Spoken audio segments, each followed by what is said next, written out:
Leadership کا کام ہے کہ وہ نوجوانوں کو مستقبل کا راستہ دکھائیں، وہ ان کو ٹیکنالوجی کی بات سمجھائیں، وہ انہیں شفافیت کی بات سمجھائیں۔ نوجوانوں کو یہ کہنا کہ تم پل پڑھو، سیاسی لیڈر تو جیلوں میں جاتے ہیں، کبھی ٹھیک جاتے ہیں کبھی غلط جاتے ہیں، ایسے تھوڑی کرتے ہیں۔ یہاں تو اس ملک میں نواز شریف صاحب اور ان کی بیٹی سزا کاٹنے کے لیے خود آ گئے تھے، یہاں لوگ پھانسیوں پہ جھولے ہیں، یہاں لوگوں نے جانیں دی ہیں، ذرا ٹھہر جائیں سارے لوگ، یہاں لوگوں نے جانیں دی ہیں۔ تو یہ مجھے آپ بتائیے کہ یہ طریقہ کار کیا ہے اور اس کا کیا جواب ہے ان کے پاس؟ انہیں پوری قوم سے معافی مانگنی چاہیے،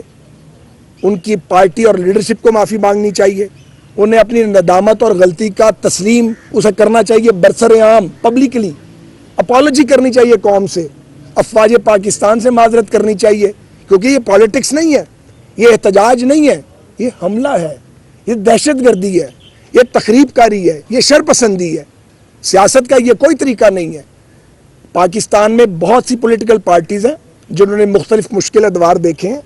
انہوں نے جدوجہد کی ہے، لوگ مارشل لاؤں کے خلاف لڑے ہیں۔ ایسا تو کبھی کسی نے سوچا بھی نہیں جو آپ نے کر دکھایا، جو کام انڈیا نہیں کر سکا، جو انڈینز کام نہیں کر سکے، وہ کام آپ نے کر دیا، جو ٹی ٹی پی نہیں کر سکی کامیابی سے، وہ آپ نے کر دکھایا، سیاست کی گارب میں، سیاست کی آڑ میں۔ تو اس کو قبول بھی نہیں کیا جا سکتا، اس کو تسلیم بھی نہیں کیا جا سکتا، اس کو صرف مسترد کیا جا سکتا ہے، اس سے اظہار برات کیا جا سکتا ہے، اس کی مذمت کی جا سکتی ہے۔